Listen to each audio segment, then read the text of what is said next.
18 जून को अररिया के सिकटी में बना पुल कुछ इस अंदाज में गिरा था।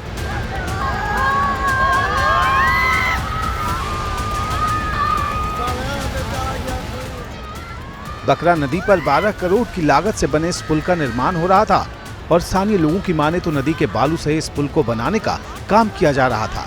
नतीजा जो हुआ उसे पूरे देश ने देखा।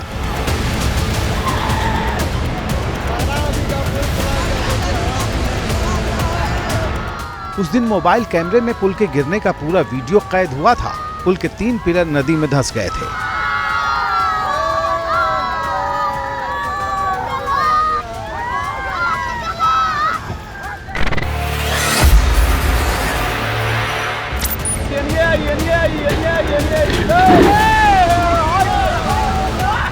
अररिया में पुल गिरने की घटना के बाद 22 जून को ही सीवान के दरौंदा में मिट्टी कटाव की वजह से करीब 3 दशक पुराना पुल गिर गया।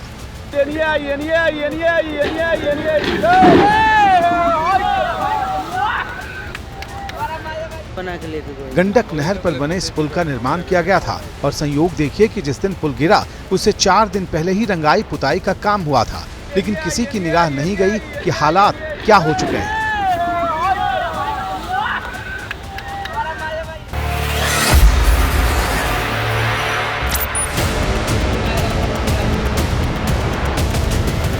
पूर्वी चंपारण जिले के घोड़ा सहान में 23 जून को निर्माणाधीन पुल भरभरा कर गिर गया। ये पुल करीब 1.5 करोड़ की लागत से बन रहा था।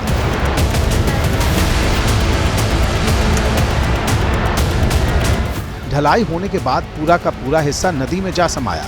आरोप लग रहा है कि सरिया मानक के अनुरूप नहीं लगाया गया था, साथ ही घटिया सीमेंट का इस्तेमाल भी किया जा रहा था।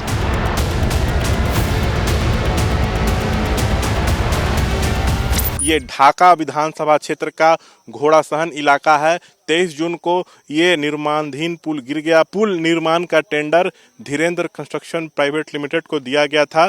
पुल का निर्माण प्रधानमंत्री ग्राम सड़क योजना के तहत ग्रामीण कार्य विभाग के जिम्मे है। खाना पूर्ति जो है वो नीतीश जी की सरकार में हो रही है। अगर इसी प्रकार से लूट चलता रहा तो ये तो जनता का पैसा है। क्या घटिया सामग्री का बिल्कुल। आखिर क्यों गिरा? अगर घटिया नहीं था, अगर अच्छा रहता, कोई भी चीज अगर अच्छी बनती है तो वो गिरता नहीं है। ठेकेदार आते हैं, इंजीनियर नहीं जाते हैं। सारी शिकायतें होती थी, हम लोग करते थे, पूरे गांव के लोग करते थे, लेकिन उसको नजरअंदाज करके जिस तरीके से मन हुआ निर्माण किया जा रहा था। इंजीनियर का काम है, जब पुल बन रहा है, जब सेंटिंग हो रहा है, उस समय काहे नहीं देखे।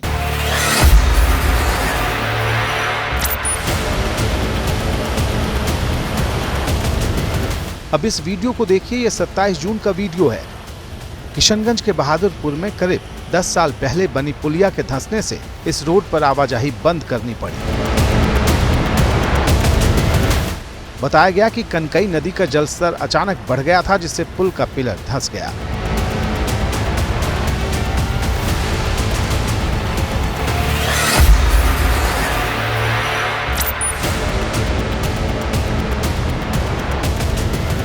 मधुबनी के उस पुल का ये वीडियो है जिसकी ढलाई का काम 26 जून को हुआ था और 28 जून को भूत ही नदी में पानी बढ़ा।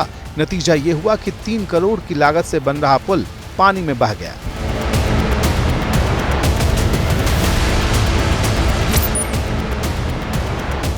अठारह से 30 जून के बीच बिहार के अलग अलग कोनों में ये पुल गिरे। सवाल यह है कि बिहार में इतने पुल सावन के संभावित भारी बारिश से ठीक पहले क्यों गिर रहे हैं? लगातार ट्रेन हादसा हो रहा है, लगातार पेपर लीक हो रहा है। एक बता दो किस पे कार्रवाई की गई हो, कौन पकड़ा जा रहा है? हाँ, घूम फिरा करके तेजस्वी और लालू जी को गाली देते हैं लोग, इशू को डाइवर्ट करने के लिए। हम ही लोग पुल गिरवाते हैं, हम ही लोग ट्रेन हादसा करवाते हैं, हम ही लोग पेपर लीक करवाते हैं। ये लोग तो एकदम दूध का धुला हुआ सब बैठा हुआ है सर। केंद्रीय मंत्री और हम के संरक्षक जीतन राम मांझी को तो पुल कांड के पीछे किसी की साजिश दिखाई दे रही है। आज से 15 दिन पहले या 1 महीना पहले पुल क्यों नहीं गिर रहा था, या अभी क्यों गिर रहा है? इसमें कहीं न कहीं हमको लग रहा है कि कोई साजिश तो नहीं है कि जानबूझ करके लोग सरकार को बदनाम करने के लिए इस तरह की बात करते हैं। और 2 महीना पहले ऐसा पुल गिरने का लगातार आपने उदाहरण देखा था। एक आध पुल कभी गिरा था, उस पर कार्रवाई हो रही थी, लेकिन लगातार पुल गिर रहा है।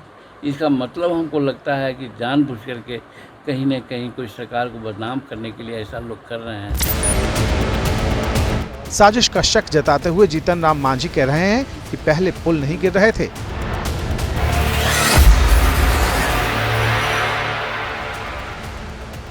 लेकिन ये तस्वीर देखिए, ये 22 मार्च का इसी साल का वीडियो है। तब सुपौल में निर्माणाधीन पुल का हिस्सा गिर गया, जिसमें एक मजदूर की मौत भी हो गई थी।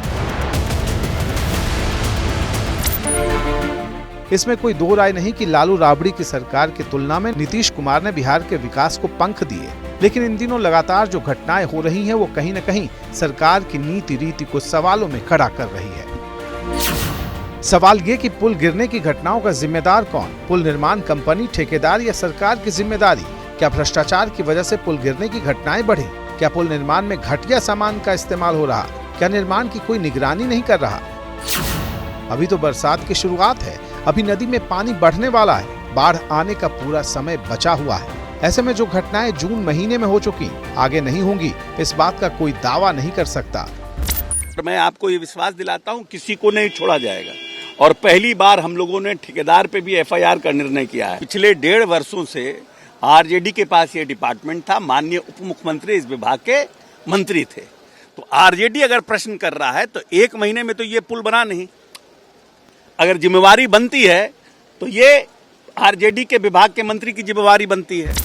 दर्शकों को हम बता दें कि नीतीश कुमार ने CM बनने के बाद बिहार के किसी भी कोने से पटना पहुंचने का समय 6 घंटे तय किया था और इसी को ध्यान में रखते हुए रोड पुल नेटवर्क को दुरुस्त किया था।